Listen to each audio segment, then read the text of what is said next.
해와 달이 다하고 중생업이 다해도 우리는 둘이 아닌 불의의 진리, 이 나라 밝게 비춘 평화의 불, 남과 북이 하나 되길 소원하오며 무명 번뇌 모두 태운 모든 중생들 평화 열반 이루도록 발언하나이다.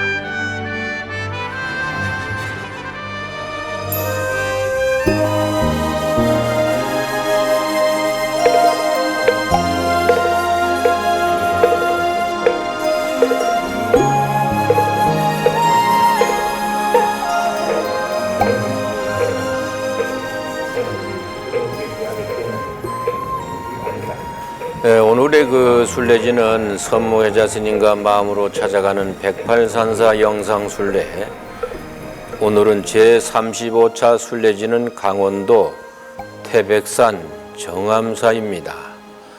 이곳은 우리나라에서 가장 높은 곳에 있는 기차역인 추전역이 정암사 뒷산 너머에 있습니다.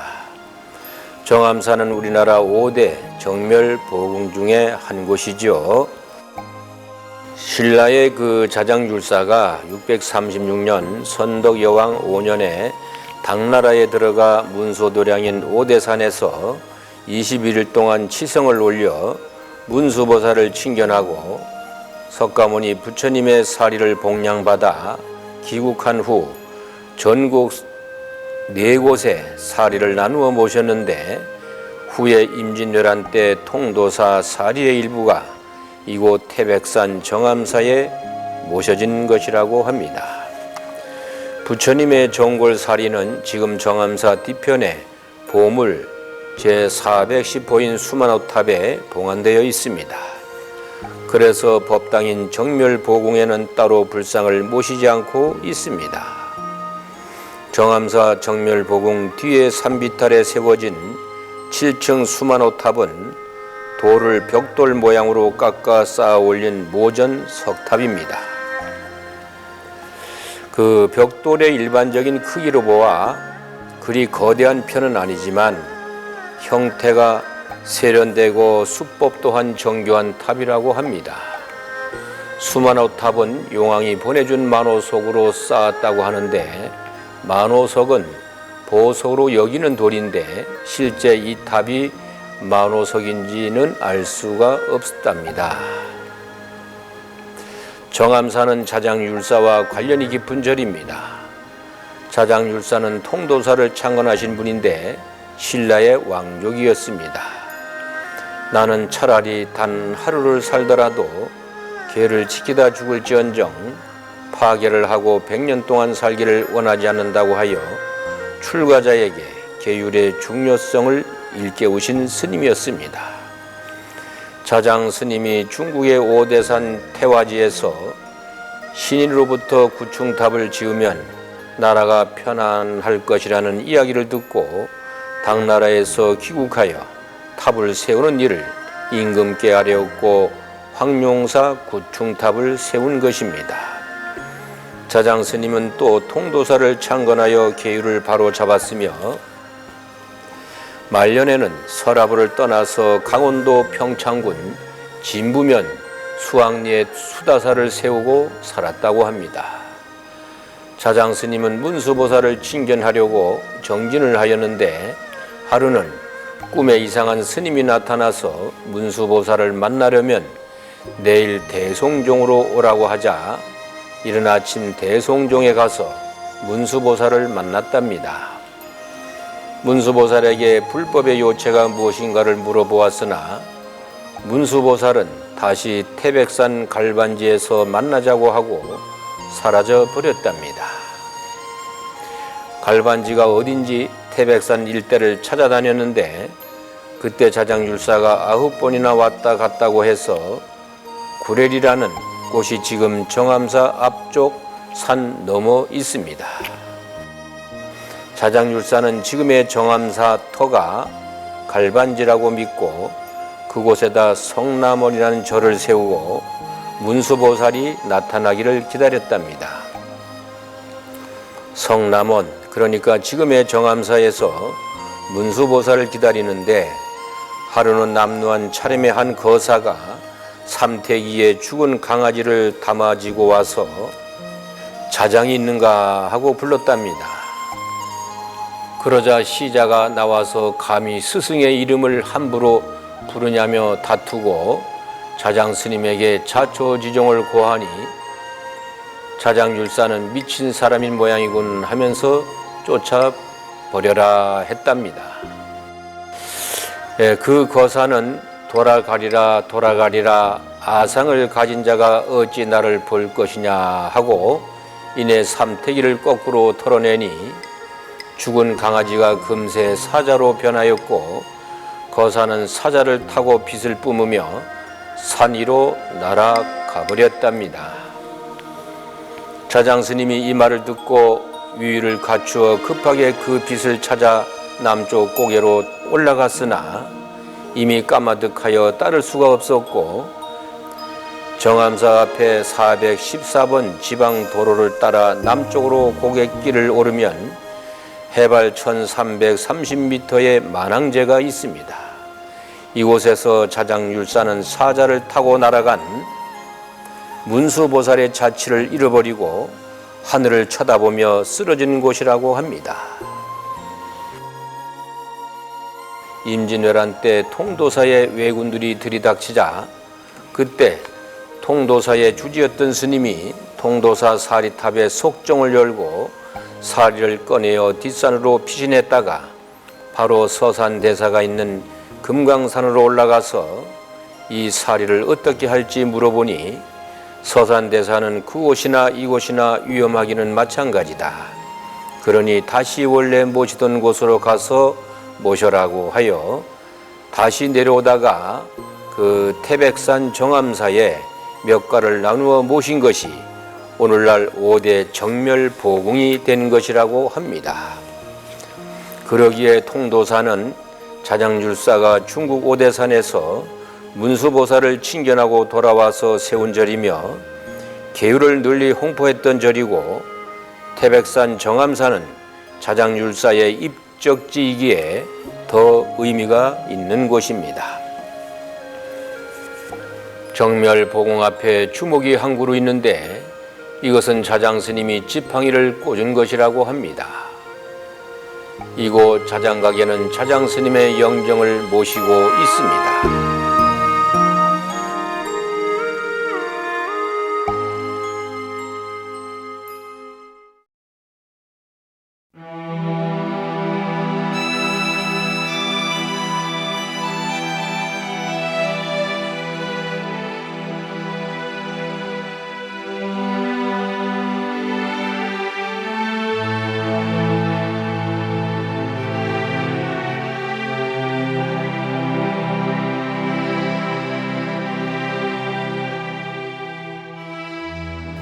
오늘의 법문은 나를 찾는 108기도문 제35배에 대한 법문입니다. 그러면 두 번 읽어보겠습니다. 과거에 지은 업이 현재 나를 만들었고 현재 내가 지은 업은 미래에 또 다른 내가 받음을 명심하겠나이다. 과거에 지은 업이 현재 나를 만들었고 현재에 내가 지은 업은 미래에 또 다른 내가 받음을 명심하겠나이다. 업은 그 지은 바에 따라 달리 나타납니다. 그래서 업에 따른 가보는 하늘에서도 또 바다에서도 산중 동굴에서도 업의 가보에서 벗어날 길은 없다고 법구경에서 말하고 있습니다. 우리가 밭에 씨를 뿌리면 새싹이 올라오는 것은 씨에 따라서 온도나 습도, 기후에 따라서 빨리 올라오는 것도 있고 늦게 올라오는 것도 있습니다. 이와 같이 업보도 금생에 지어서 금생에 받는 것도 있고 금생에 지어서 내생에 받는 것도 있습니다. 부처님 당시에도 이 수급 때문에 눈물을 흘려야 했던 많은 사람들이 경전에 나옵니다. 이것은 자기가 지은 업은 부처님도 어쩔 수가 없다는 것을 보여줍니다. 자업자득이라는 것이 바로 그것입니다.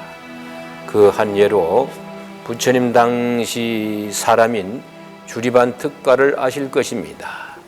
인도 말로는 쭈드빤따까라는 사람인데 그의 형인 마하빤따까는 일찍이 부처님께 출가하여 정진을 열심히 하였지만 뒤늦게 출가한 쭈다빤따까는 부처님이 입을 지키고 뜻을 거두어 몸으로 범하지 말라는 짧은 개성을 가르쳐 주었지만 한 구절도 외우지 못했답니다. 동료들은 그를 비웃고 그의 형도 그만 집으로 돌아가라고 하였답니다. 주리반특가는 하는 수 없이 기원정사를 나와서 문가에 서서 울고 있었습니다. 이때 주리반특가는 나는 왜 이렇게 머리가 나쁜가 하고 탄식하며 자신의 수겁을 한탄하였던 것입니다. 부처님께서는 이것을 아시고 청정한 자성을 깨닫자면 무명과 업장을 닦아야 한다고 하시고 맑을 청자에 쓸 소자, 청소 두 글자를 외우면서 청소를 하도록 시켰습니다. 주리반특가는 청소하면서 일념 집중하여 부지런히 기원정사를 청소하였답니다.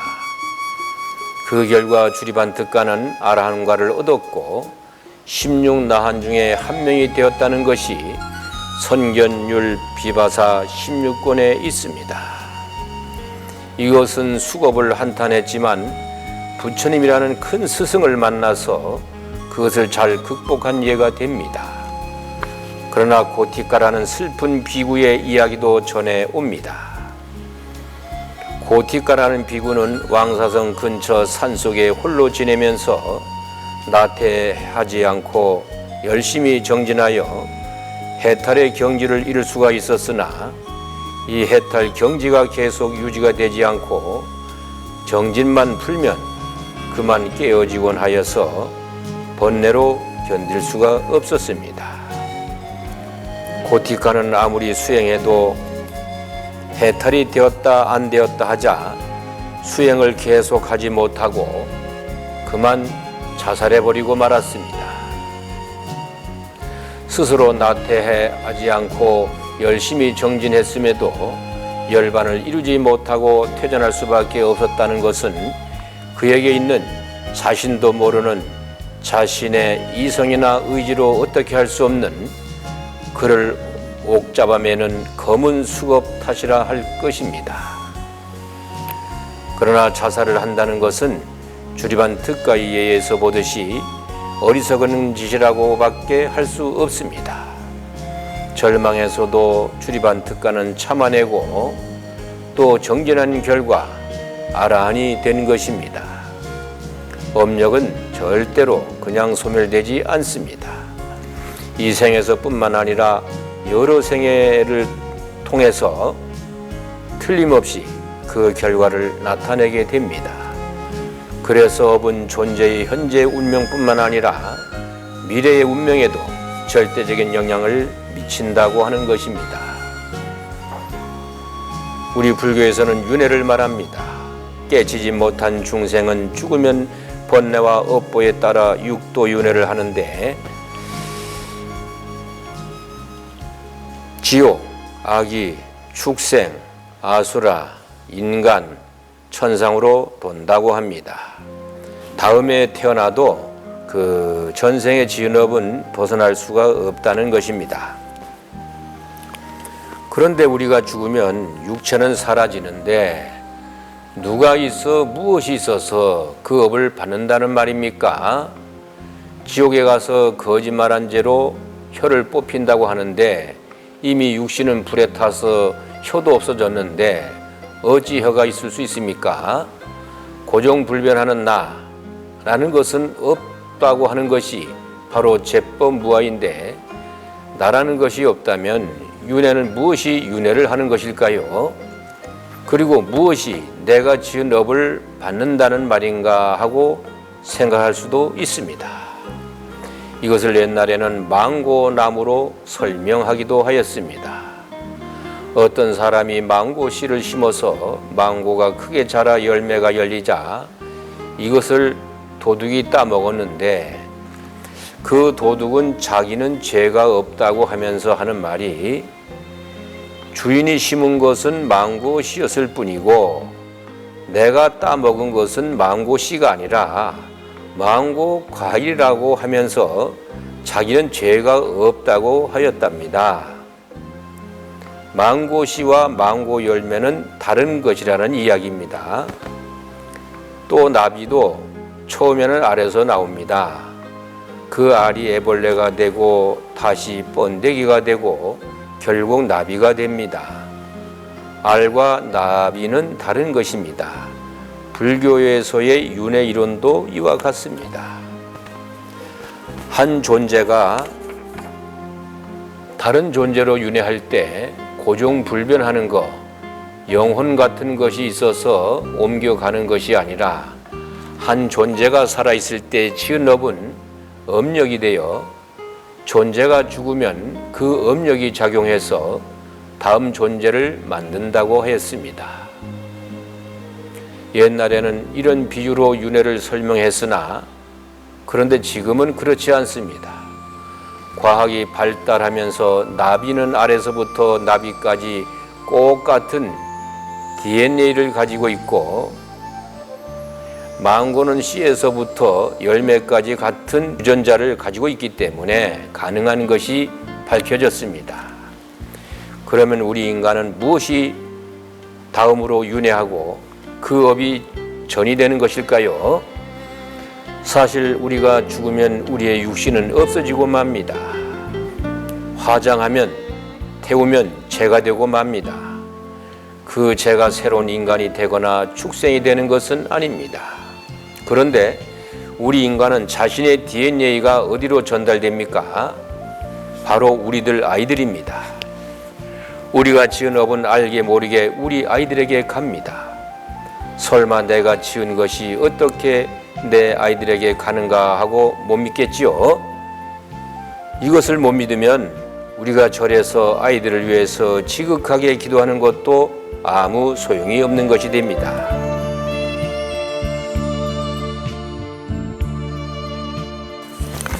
어떻게 내 기도로 해서 내 아이가 잘 되고 내 남편이 잘 될 수가 있습니까?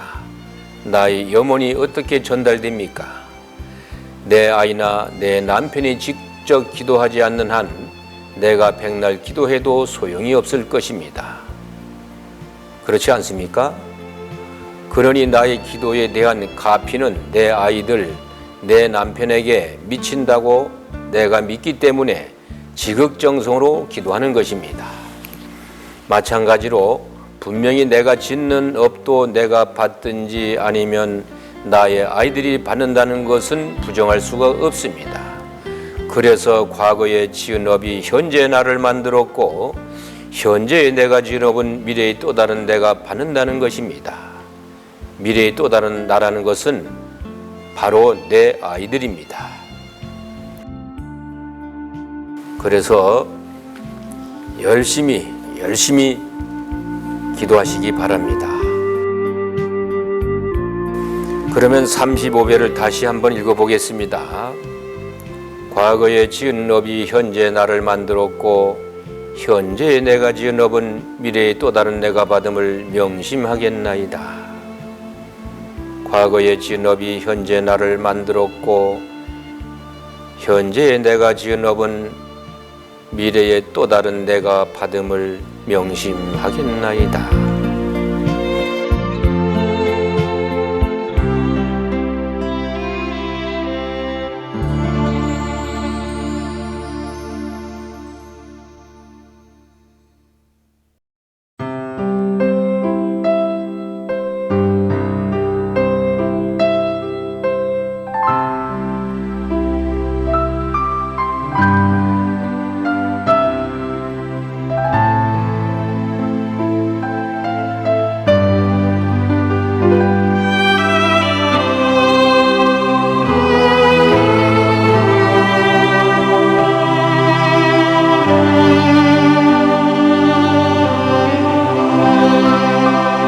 어리석음도 잠시는 달콤합니다.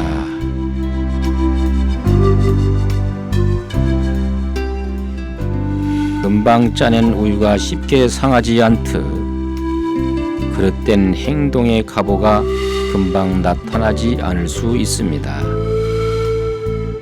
그러나 재덮인 불씨처럼 그 안에서 연기를 피웁니다.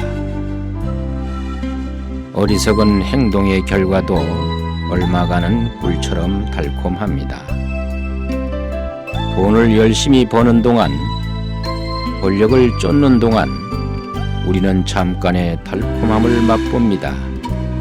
하지만 그것뿐입니다. 낭비한 인생은 다시 돌아오지 않고 쓰라린 후회와 고통만 남습니다.